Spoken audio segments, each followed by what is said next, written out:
नमस्कार दोस्तों, मैं बहुत बहुत स्वागत करता हूं आप सभी का एक बार फिर आपके अपने ही यूट्यूब चैनल एवरीडे बैंकिंग में। और दोस्तों, आज के समय में, आज के डेट में हम सभी के पास एक बैंक अकाउंट होना बेहद ज़रूरी है। बात करें सरकार के किसी योजनाओं का लाभ उठाने का, या फिर अपने सेविंग्स को जमा रखने का, या फिर किसी प्रकार का और ट्रांजेक्शन्स करने के लिए, अपने दोस्तों रिश्तेदारों से पैसे मंगवाने के लिए, या फिर उन्हें पैसे भेजने के लिए, अपने मेहनत की जमा पूंजी को एक जगह सुरक्षित रखने के लिए, तमाम ऐसी हमारी डेली ज़रूरत के चीज़ें जो होती हैं वो तभी पूरा हो सकती हैं जब हमारे पास किसी न किसी बैंक का एक अकाउंट होगा। और अपने देश में लगभग 12 सरकारी बैंक हैं और साथ ही साथ लगभग 50 से ज़्यादा प्राइवेट बैंक हैं। कुल मिला जुला के अपने देश में जो टोटल बैंकों की संख्या है वो 100 के पार है। ऐसे में एक आम आदमी जो है काफ़ी कंफ्यूज रहता है कि उसे अपना अकाउंट किस बैंक में खुलवाना चाहिए, आखिर वो कौन सा बैंक है जो उसके सभी फाइनेंशियल, जो उसके वित्तीय जो ज़रूरत है उन ज़रूरतों को पूरा करेगा। कुल मिला जुला के दोस्तों, आज के इस वीडियो में मैं आपको बताऊंगा कि आपको अपनी ज़रूरत के हिसाब से, जो आपकी रिक्वायरमेंट है, जिस प्रकार का आप सुविधा चाह रहे हैं, जिस प्रकार का बैंकों से लाभ चाह रहे हैं, आपका मेन मकसद क्या है बैंक अकाउंट ओपन करने का, उस हिसाब से आप अपने बजट के अनुसार जो है आपको कौन सा बैंक का चुनाव करना चाहिए, ठीक है, और किस बैंक के अंदर आपको जो है अपना बचत खाता खोलना चाहिए। दोस्तों, यहाँ पर आपको ये भी ध्यान रखने वाली बात है कि हर बैंक के अपने जो है अलग अलग कुछ गाइडलाइंस होते हैं, अपने अलग अलग रूल्स और रेगुलेशंस होते हैं, जो कि एज अ ग्राहक आपको वो फुलफिल करना होगा, आपको वो फॉलो करना होगा।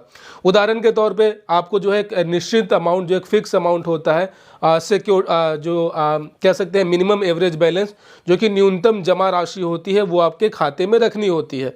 किसी किसी बैंक में बहुत कम है, किसी किसी बैंक में जो है इसकी जो लिमिट है वो ज़्यादा है। उदाहरण के तौर पे अगर आप सरकारी बैंकों में अपना खाता खुलवाते हैं तो यहाँ पे आप 1500 से 2000 या फिर 1000 रुपये आप मिनिमम यहाँ पे मान के चले कि जहाँ पे आपको जो है बैलेंस मेंटेन करके चलना होगा। वही अगर आप प्राइवेट बैंकों में जाते हैं तो वहाँ पे कम से कम जो है आपको 10,000 रुपये एवरी मंथ आपको मेंटेन करके चलना होगा। वही अगर एक्सिस बैंक में अगर आप जाते हैं तो वहाँ पे जो है ये लिमिट 12,000 है। तो इस तरीके से हर बैंक का जो मिनिमम एवरेज बैलेंस का जो रूल है वो अलग अलग है। तो इस हिसाब से दोस्तों आज मैं आपको गाइड करूँगा कि आपको कौन से बैंक में चुनाव करना चाहिए। तो सबसे पहले बात कर लेते हैं सरकारी बैंकों का, जो कि हम सभी का पहला प्रेफरेंस होता है, हम सभी का पहला चुनाव होता है। और देखो, सरकारी बैंकों के साथ क्या है, कहीं ना कहीं हमारा एक भरोसा है, हमारा एक ट्रस्ट है, वो कायम है। हालांकि यहाँ पे प्राइवेट बैंक भी हमारे ट्रस्ट को नहीं तोड़ते हैं, क्योंकि ये लोगों के मन में भ्रम है कि प्राइवेट बैंक है वो भाग जाते हैं हमारे पैसे लेकर, ठीक है, वो ग्राहकों के साथ चीटिंग करते हैं। लेकिन दोस्तों ऐसा नहीं है। अपने देश में जितने भी बैंक हैं, साथ ही साथ NBFC कंपनियां हैं, वो सभी जो है रिजर्व बैंक ऑफ इंडिया मतलब कि RBI के द्वारा जो है वो संचालित की जाती है। तो यहाँ पे सभी जो है नियमों से बंधे होते हैं, तो कोई भी मनमानी नहीं कर सकता है।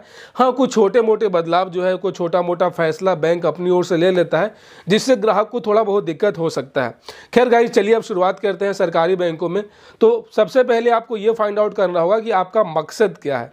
अगर आप बैंक अकाउंट ओपन करवाने जा रहे हैं तो आपका जो मेन विजन है, आपका जो मोटिव है वो क्या है। पहला, अगर आपको जो है एक भरोसा चाहिए, ठीक है, वैसे तो मैंने शुरू में बोला कि भरोसे जैसी कोई बात नहीं है, लेकिन फिर भी अगर आपको माइंड में कुछ कंसर्न है इसको लेकर, तो अगर आपको एक भरोसा चाहिए कि नहीं, मेरा पैसा जो है बिल्कुल फुल प्रूफ सुरक्षित रहे, किसी प्रकार का कोई भी मतलब मुझे भविष्य में कोई परेशानी का सामना ना करना पड़े, तो नो डाउट आपको सरकारी बैंकों में ही खाता खुलवाना चाहिए, क्योंकि इसमें आप बिल्कुल टेंशन फ्री होते हैं, ठीक है। उसके लिए आप जितने भी सरकारी बैंक हैं लाइक SBI, PNB, तमाम जो ही बैंक्स हैं, आप उसमें अपना खाता खुलवा सकते हैं। लेकिन अगर आपका मकसद ये है कि आप अपना जो भी आपका अमाउंट है सेविंग्स पे, आपको उस पर एक अच्छा रिटर्न चाहिए, लाइक कि आपका तो पैसा सुरक्षित है ही, उसके ऊपर आपको एक ब्याज भी चाहिए, क्योंकि बैंक जो है सेविंग्स के ऊपर इंटरेस्ट देती है, ठीक है। तो आपको जिस बैंक में ज़्यादा आपको सेविंग्स पे इंटरेस्ट मिलेगा वहाँ पे ज़्यादा फ़ायदा होगा। तो यहाँ पे भी जो सबसे टॉप पे है सरकारी बैंकों में, वो है केनरा बैंक। जी हाँ दोस्तों, अगर आपको मैक्सिमम से मैक्सिमम प्रॉफिट के लिए अगर आप खाता खुलवाना चाह रहे हैं तो आपको केनरा बैंक के अंदर खाता खुलवाना चाहिए, जो कि आपको जो है अप टू 6%, और अगर आप सीनियर सिटीजन हैं तो आपको 6.5% का आपको इंटरेस्ट मिलेगा, जो कि सरकारी बैंकों में सबसे ज़्यादा है। बाकी सब बैंक जो है 3%, 4%, 5% या कोई 6% दे रही है। लेकिन यहाँ पे मैं आपको बता दूँ कि जो केनरा बैंक है वो आपको 6.5% का इंटरेस्ट दे रही है, जो कि इस वक्त सबसे हाई है। ऊपर से ये बैंक जो है अभी हाल में ही सिंडिकेट बैंक को अपने अंदर मर्ज करने के बाद जो है भारत का जो है चौथा सबसे बड़ा बैंक बन चुका है after SBI, PNB, bank of Baroda. उसके बाद जो चौथा सबसे बड़ा बैंक है वो बन चुका है हमारा केनरा बैंक। तो आपको केनरा बैंक के अंदर खाता खुलवाना चाहिए। वही अगर आप सेविंग्स, आपको सेविंग्स पे उतना इंटरेस्ट की ज़रूरत नहीं है तो आप SBI में भी जा सकते हैं, PNB में भी जा सकते हैं। लेकिन दोस्तों वहाँ पे थोड़ा सा आपको हर एक छोटे छोटे काम के लिए दौड़ाया जाता है, लोगों में ये एक प्रचलन है। तो अगर आप चाहते हैं कि आपका जो भी बैंक से रिलेटेड जो भी आपका काम है वो काफ़ी कन्वेंशनली हो जाए, काफ़ी फास्ट तरीके से हो जाए, तो आपको जो है इन दोनों बैंकों को अवॉइड करना चाहिए। उसके अलावा और भी बहुत सारे बैंक्स हैं, like union bank of India हो गया, यूको बैंक हो गया, ठीक है, बैंक ऑफ बड़ौदा हो गया, इंडियन ओवरसीज़ बैंक हो गया। तो इन सभी में भी आप अकाउंट अपना ओपन करवा सकते हैं। और अब दोस्तों बात कर लेते हैं प्राइवेट बैंकों का, जो कि मेरा फेवरेट है, पर्सनली मेरा फेवरेट है, इसलिए कि वहाँ पे जो है एक कस्टमर को एज अ गॉड ट्रीट किया जाता है। वहाँ पे कस्टमर को किसी प्रकार का कोई भी दिक्कत नहीं होता है और वहाँ पे काफ़ी अच्छी तरीके से वहाँ पे ट्रीट की जाती है।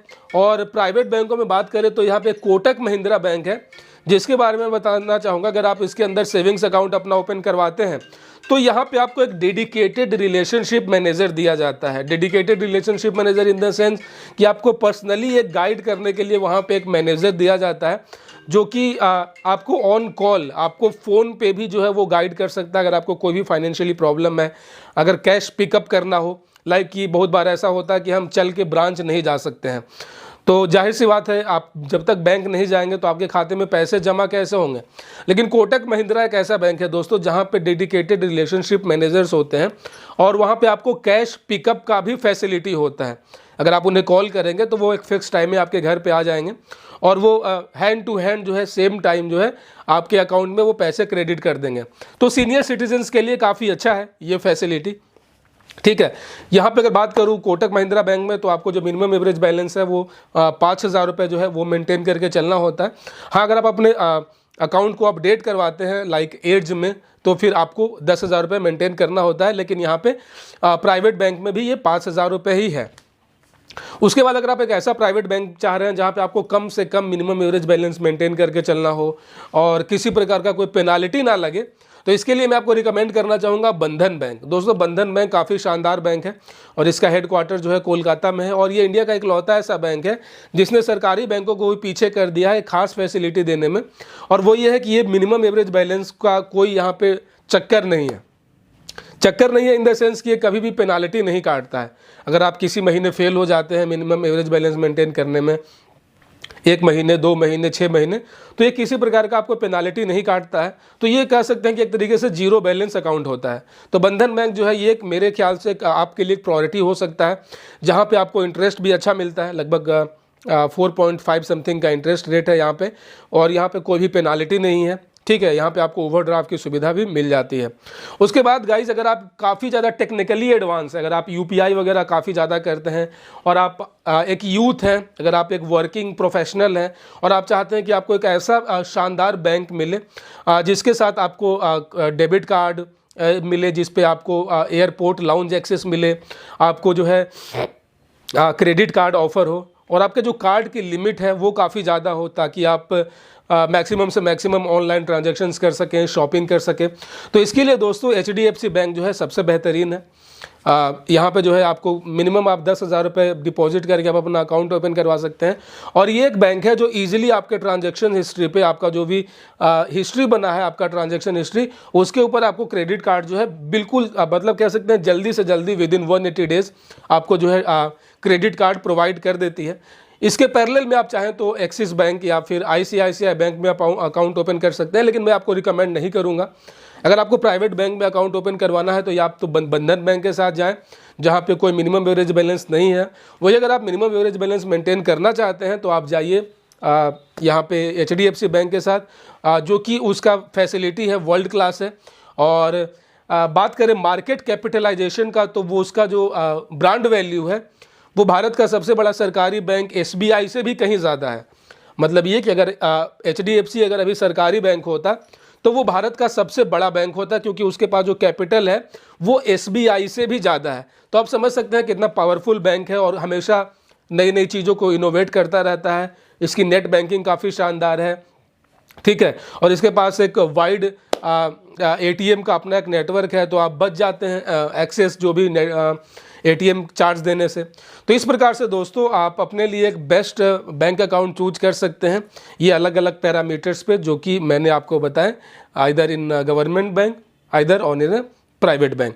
सो गाइज, आशा और उम्मीद करता हूँ इस वीडियो से आपको एक क्लियर आइडिया मिल चुका होगा, पिक्चर क्लियर हो चुका होगा कि आपको अपने विज़न के अनुसार, अगर आपको इंटरेस्ट ज़्यादा चाहिए, या फिर आप मिनिमम एवरेज बैलेंस मेंटेन नहीं करना चाहते हैं, या फिर आपको एक भरोसा चाहिए, या फिर अगर आपको एक वर्ल्ड क्लास का एक मॉडर्न फैसिलिटी वाला डिजिटल बैंकिंग करना है, तो आपको कौन सा बैंक चूज़ करना चाहिए। सो गाइज, अगर आप हमारे चैनल एवरीडे बैंकिंग पे पहली बार आए हैं ना, चैनल को सब्सक्राइब कर दीजिएगा, नोटिफिकेशन बेल ऑन कर दीजिएगा, ताकि अगली बार जब मैं कोई नए और लेटेस्ट वीडियो लेकर आऊँ तो आप उसे मिस ना कर सकें। तब तक अपना बहुत सारा ख्याल रखिएगा। जय हिंद।